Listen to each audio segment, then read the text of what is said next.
दोस्तों, कथा रोचक से रोचक और रहस्यमय होती जा रही है।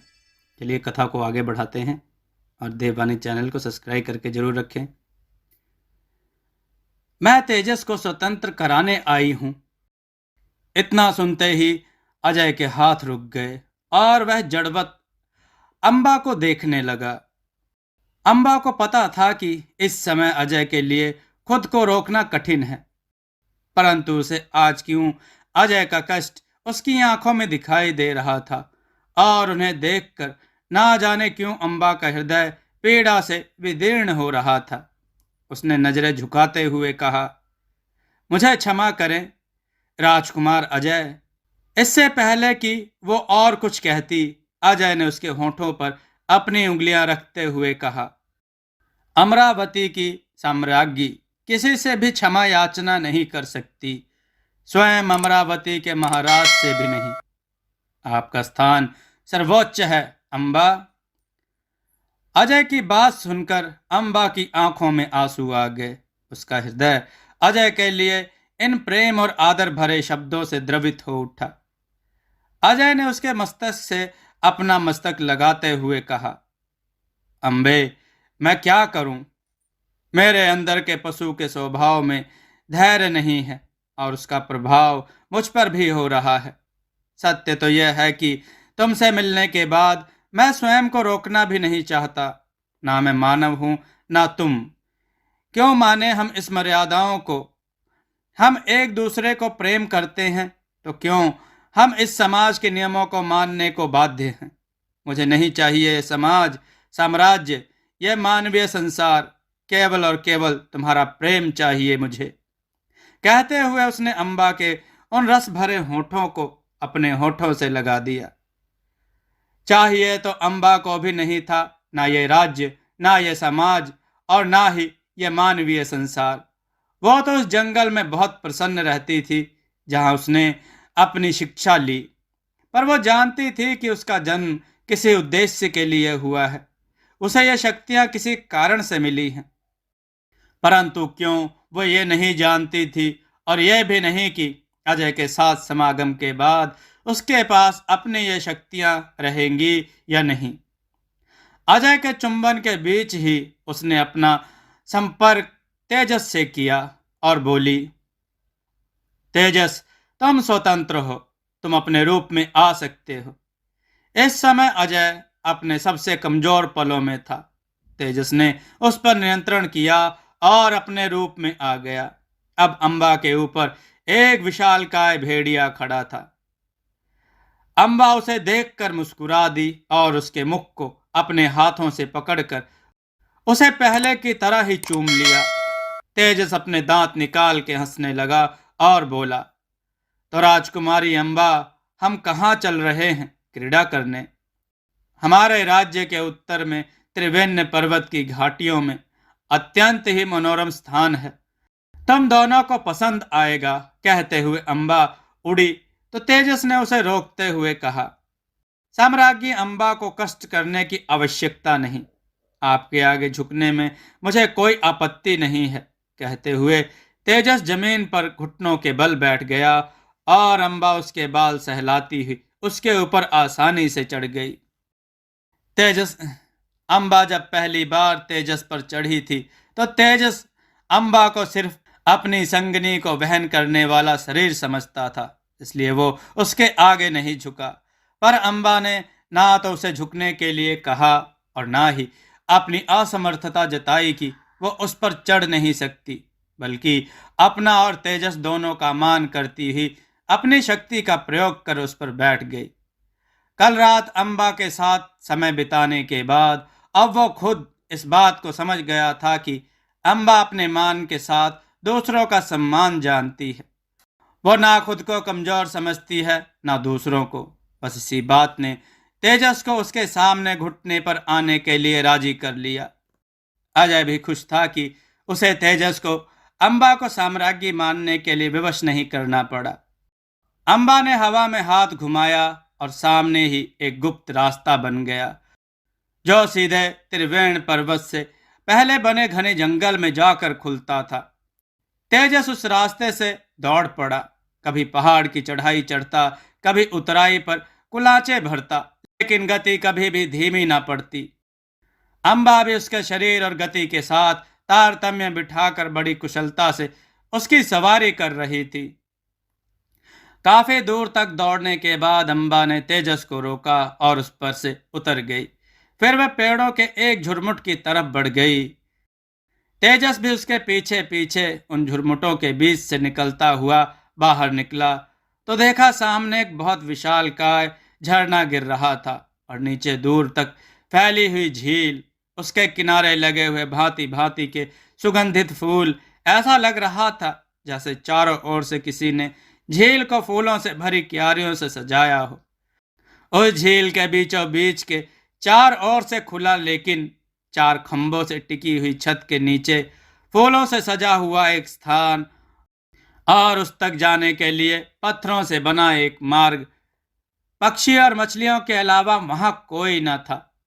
हल्की हल्की हवा और उस हवा में उन सुगंधित फूलों की सुगंध।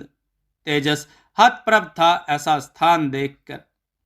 अम्बा ने उसे हतप्रभ देखा तो मुस्कुराते हुए बोली, तेजस, यह स्थान मैंने अपनी माया से तुम्हारे लिए बनाया है। तुम यहाँ स्वच्छंद रूप से घूम सकते हो। इन झुरमुटों के पार से आने वाला कोई भी व्यक्ति ना तो इस स्थान को देख सकता है, ना ही इसमें प्रवेश कर सकता है, सिवाय तुम्हारे, मेरे और अजय के। तेजस हैरानी से उसकी तरफ देखते हुए बोला, क्या सच में राजकुमारी सिर्फ मेरे लिए है ये इतना सुंदर और रमणीय स्थान? हाँ तेजस, सिर्फ तुम्हारे लिए। जाओ अब अपने लिए शिकार करो, मैं ही रुकती हूँ। कहते हुए अम्बा झील के बीच में बने हुए उस स्थान की तरफ बढ़ गई जो फूलों से घिरा हुआ था और तेजस अपने और अम्बा के लिए शिकार करने निकल गया। कुछ देर बीत जाने पर तेजस एक बड़ा सा हिरण मार के ले आया। अम्बा ने आधा भाग तेजस को दे दिया और आधे को आग पर चढ़ा दिया।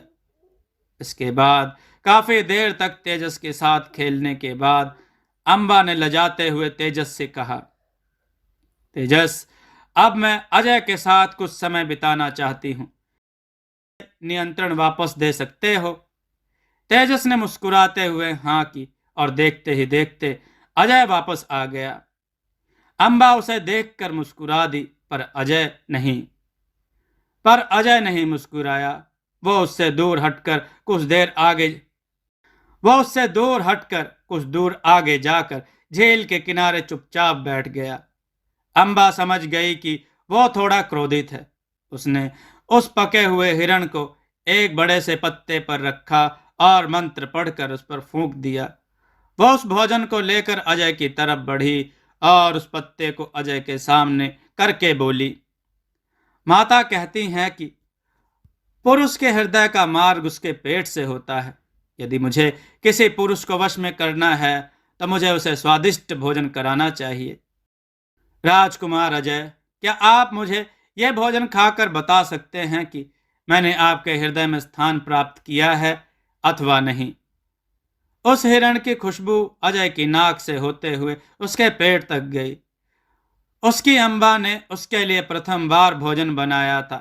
उसका मन किया कि तुरंत उस भोजन को खाकर अम्बा से कहे कि हाँ, उसने उसके हृदय में स्थान बना लिया है। परंतु हृदय में स्थान तो अम्बा ने पहले ही बना लिया था और भोजन थोड़ी प्रतीक्षा भी कर सकता है। पहले आज राजकुमारी से कुछ बातें साफ करनी होंगी। अजय ऐसा सोच के अम्बा की तरफ देखकर गंभीर स्वर में बोला, राजकुमारी अम्बा, मुझे तो ऐसा लगता है कि मुझे आपकी माता से आपके हृदय में स्थान बनाने का उपाय पूछना चाहिए। मैं कितना भी प्रयत्न कर लूं, किंतु आप तो केवल तेजस के साथ ही सहज रहती हैं। मेरे आते ही आपको लाज, सामाजिक मर्यादाएं याद आती हैं। वो क्षण जो मैं आपको स्पर्श करके आपके हृदय में आने के लिए भावना जगाना चाह रहा था, आपने तेजस का आह्वान कर लिया। मुझे कितना कष्ट हुआ, क्या समझती हैं आप?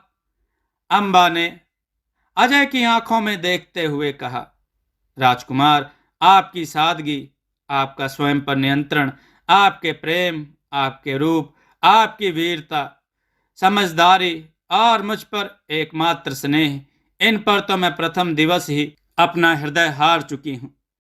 तेजस की आंखों में अपनी संगनी की प्रतीक्षा की पीड़ा नहीं देखी जाती मुझसे, इसलिए मैं उसके साथ समय बिताकर उसका कष्ट कुछ देर के लिए कम करना चाहती हूँ। परंतु प्रेम तो मैं आपसे ही करती हूँ। मुझे नहीं पता कि मैं आपकी अर्धांगिनी बन पाऊंगी या नहीं, किंतु फिर भी एक स्त्री को जो अपने पति से प्रेम की अभिव्यक्ति के रूप में जो करना चाहिए वह अवश्य करना चाहूंगी। कहते हुए उसने भोजन का एक टुकड़ा अजय के मुख के सामने कर दिया।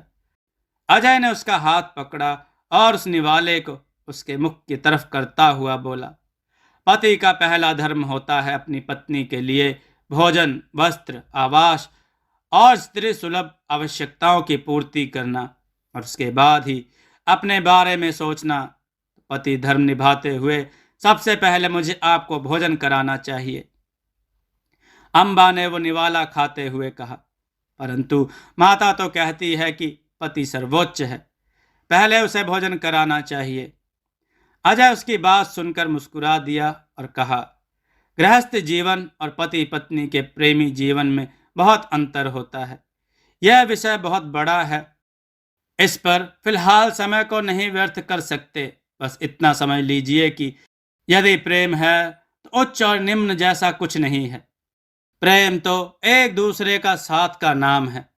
आप ही सोचिए, यदि पति पत्नी में एक अधिक प्रेम करे और दूसरा कम, तो क्या प्रेम रह पाएगा उन दोनों के बीच? और यदि प्रेम बराबर है तो अधिकार और कर्तव्य भी बराबर होने चाहिए। फिर किसी के सर्वोच्च और निम्न होने की बात ही कहाँ आती है। अम्बा अजय की बातों में एक स्त्री के लिए इतना आदर, इतना सम्मान देखकर बोल उठी, अजय, आप क्यों मुझ जैसे एक डायन को आपकी संगिनी के रूप में स्वीकार कर रहे हैं? आप इतने बड़े राज्य के होने वाले महाराज हैं। स्त्रियों के प्रति आपके मन में इतना सम्मान है, इतना आदर है। आप हर तरह से राज्य चलाने में और राज्य की रक्षा करने में समर्थ हैं। फिर आप मुझसे ही विवाह क्यों करना चाहते हैं? क्योंकि मैं आपसे प्रेम करता हूं। मैं उस अम्बा से प्रेम करता हूं जो अपने सम्मान के लिए स्वयं लड़ना जानती है, जो प्रेम वश कोमल और निर्बल हो जाती है, परंतु अन्याय और अपमान की स्थिति में महाकाली का रूप ले लेती है, जो बिना कहे मेरे तेजस की पीड़ा समझती है और मुझ जैसे एक मानव भेड़िए को सहर्ष अपना साथी स्वीकार करती है। अम्बे, मैंने कभी नहीं सोचा था कि महादेव मुझे बिना तपस्या किए तुम्हारे रूप में इतना अमूल्य वरदान देंगे। अम्बा उसके शब्दों से इतना अभिभूत हो गई कि बिना कुछ बोले अजय के हृदय से लग गई। उसकी आंखों से प्रेमाश्रु निकल पड़े। अजय ने उसे अपनी बलिष्ठ भुजाओं में कसते हुए कहा, अम्बा, अभय से युद्ध के पश्चात मैं महारानी शांति और तुम्हारे माता पिता से हमारे विवाह की बात करना चाहता हूँ। यदि कोई भी बाधा होगी तो हम दोनों उसे दूर करने का प्रयास करेंगे, और अगर फिर भी हमारा मिलन संभव ना हुआ तो मैं महादेव की शरण में जाऊंगा। मुझे विश्वास है कि ऐसी कोई बाधा नहीं है जिसे महादेव दूर ना कर सकें। परंतु क्या तुम मेरी एक बात मानोगी? अम्बा ने बिना आंखें खोले अपना सर हाँ में हिलाया तो अजय ने थोड़ा चिंतित होते हुए बोला, मुझे मेरे गुप्तचरों ने सूचना दी है कि अभय ने किसी सिद्ध पुरुष से तुम्हारा सच जान लिया है और तुम्हारे लिए कोई घातक अस्त्र भी उसने प्राप्त किया है। क्या तुम मुझे तेजस के रूप में इस युद्ध में लेकर चलोगी? मैं सौगंध लेता हूं, मैं अभय को हाथ भी नहीं लगाऊंगा। वो तुम्हारा अपराधी है। मैं उसकी सेना पर आक्रमण करूंगा, किंतु इस युद्ध में मैं तुम्हें अकेला नहीं जाने दे सकता। अम्बा ने अपनी आंखें खोली और मुस्कुराते हुए बोली, इस पृथ्वी पर ऐसा कोई नहीं जिसकी मृत्यु भगवान महादेव ने निश्चित ना की हो। देर सवेर सभी को मृत्यु का वर्ण करना होगा, इसलिए मृत्यु से नहीं डरती मैं। हाँ, पराजय से डरती हूँ। यदि मैं युद्ध में पराजित हो जाऊं तो आपके हाथों ही मेरी मृत्यु हो। यदि आप मुझे यह वचन दें तो मैं आपको तेजस के रूप में इस युद्ध में ले जाना स्वीकार करूंगी। अजय जानता था कि अम्बा जैसी वीरांगना जो स्त्री सम्मान के लिए लड़ रही है, उसके लिए अभय से पराजित होना मृत्यु तुल्य ही है। किंतु उसे पूरा विश्वास था कि वह उस दुष्ट अभय से नहीं हारेगी और फिर अजय उसे हारने भी नहीं देगा। यदि महादेव ने पराजय उनके भाग्य में लिखी है तो वो दोनों मृत्यु का वर्ण एक साथ करेंगे। अजय ने हाँ कर दी और अम्बा को अपनी भुजाओं में उठाकर झील के बीच में बने उस स्थान की तरफ बढ़ गया।